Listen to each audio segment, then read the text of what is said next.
MPO గారికి, మిగతా సంఘ నాయకులకు, రాయ్ సెంటర్ అధ్యక్షులకు, మరియు వివిధ గ్రామాల నుంచి వచ్చిన అక్క చెల్లెలకు, అన్నదమ్ములందరూ, ఇవాళ మనం ప్రపంచ ఆదివాసీ దినోత్సవం జరుపుకుంటున్నామంటే దీనికి మన ఆదివాసీ వీరులు ఎవరైతే ఉన్నారో ఆ వీరుల పోరాటం త్యాగమని కూడా ఈ సందర్భంగా నేను తెలియడం జరుగుతుంది. ఎందుకంటే ఈ దేశంలో ఆంగ్లేయులు వచ్చినప్పుడు వాళ్లకు ఎదురుపడి ఎవరు పోరాటం చేయలే. కానీ ఆదివాసీ వీరులు ముందుండి అడుగు వేసి ఈ భారతదేశానికి స్వాతంత్రం కావాలని పోరాటం చేసిన వీరులు ఆదివాసీ వీరులని కూడా ఈ సందర్భంగా నేను తెలియజేయడం జరుగుతుంది. అది ఎవరో కాదు, ఎక్కడో కాదు, మన ఉమ్మడి ఆదిలాబాద్ జిల్లాలోనే నిర్మల్లోనే మన రామ్జీ గోండు అందరికంటే ముందు ఈ స్టేషన్ కోసం పోరాటం చేయడం జరిగింది. దానికోసం మనమందరం కూడా తప్పనిసరిగా ప్రపంచ ఆదివాసీ దినోత్సవాన్ని మనమందరం కూడా ప్రతి గ్రామంలో చేయాల్సిన బాధ్యత ఆదివాసుల మీద ఉందని కూడా ఈ సందర్భంగా నేను విజ్ఞప్తి చేయడం జరుగుతుంది.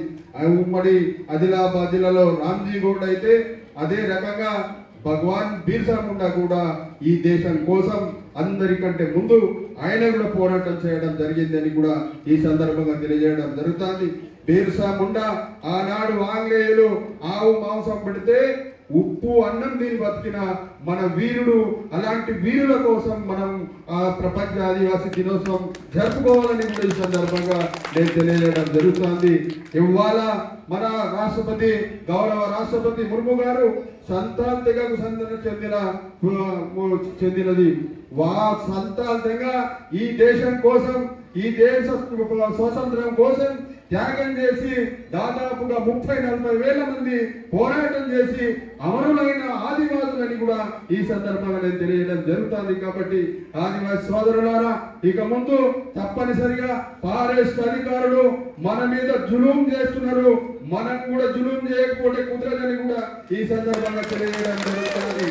ఒకవేళ ఫారెస్ట్ అధికారులు మనల్ని ఇబ్బంది పెడితే మనం కూడా ఫారెస్ట్ అధికారుల మీద ఏదైతే సెంట్రల్ నేషనల్ చైర్మన్ ఉన్నారో వారికి మనం కూడా కేసు చేసే హక్కు ఉందని కూడా ఈ సందర్భంగా నేను తెలియజేయడం జరుగుతుంది. గతంలో నేను ఎంపీ ఉండగా అనేక మంది ఆదివాసుల మీద ఏదైతే పోడు భూములు చేస్తుండే వాళ్ళ మీద జులుం చేస్తే ఆనాడు అనేక మంది ఫారెస్ట్ అధికారుల మీద మేము కేసులు కూడా పెట్టడం జరిగిందని కూడా నేను ఈ సందర్భంగా విజ్ఞప్తి చేయడం జరుగుతుంది.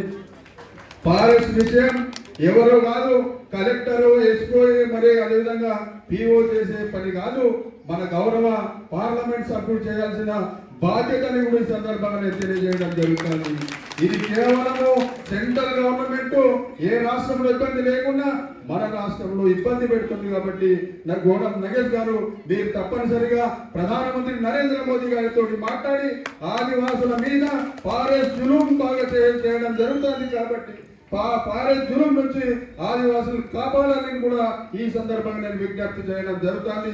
తప్పనిసరిగా ఆదివాసి సోదరులారా, మేమందరం కూడా కాంగ్రెస్ ప్రభుత్వం అధికారంలో వచ్చిన తర్వాత ముఖ్యమంత్రి రేవంత్ రెడ్డి గారిని అన్ని సంఘాలని తీసుకుపోయి దేశంలో ఏ ముఖ్యమంత్రి చేయని విధంగా మన రాష్ట్ర ముఖ్యమంత్రి రేవంత్ రెడ్డి గారు అన్ని సంఘాలను గౌరవించి హైదరాబాద్ పిలిచి మీకు ఏమేమి కావాలో మేము చేస్తామని చెప్పడం జరిగింది.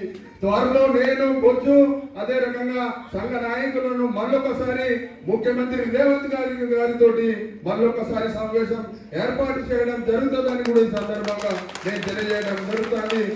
రాబోయే ఆ రోజు సమావేశంలో మేమందరం కూడా రాయ్ సెంటర్లు భవనాలన్నింటినీ కూడా మంజూరు చేయాలని, శాంక్షన్ చేయాలని ముఖ్యమంత్రి గారిని కోరితే మేము 10 లక్షలు అడిగితే మా ముఖ్యమంత్రి గారు ఒక్కొక్క రాయ్ సెంటర్ కు 15 లక్షలు మంజూరు చేయడం జరిగిందని కూడా ఈ సందర్భంగా నేను తెలియడం జరుగుతుంది.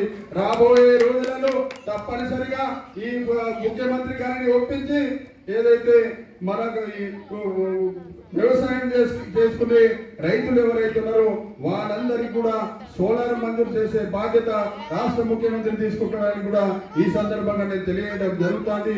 అదే రకంగా ఎట్టి పరిస్థితుల్లో కూడా ఏది ఏమైనా మనమందరం ఒకటి పోరాటం చేస్తేనే, ఆనాడు పోరాటం చేస్తేనే ఈనాడు మనకు విలువల ప్రపంచ ఆదివాసీ దినం చేయడానికి విలువలు దొరుకుతున్నాయి. రాబోయే రోజులలో కూడా మనం పోరాటం చేయడానికి సిద్ధంగా ఉండాలని మరొకసారి అందరికీ కూడా నా ఉదయపూర్వక నమస్కారం చేస్తూ నేను సెలవు తీసుకుంటున్నాను.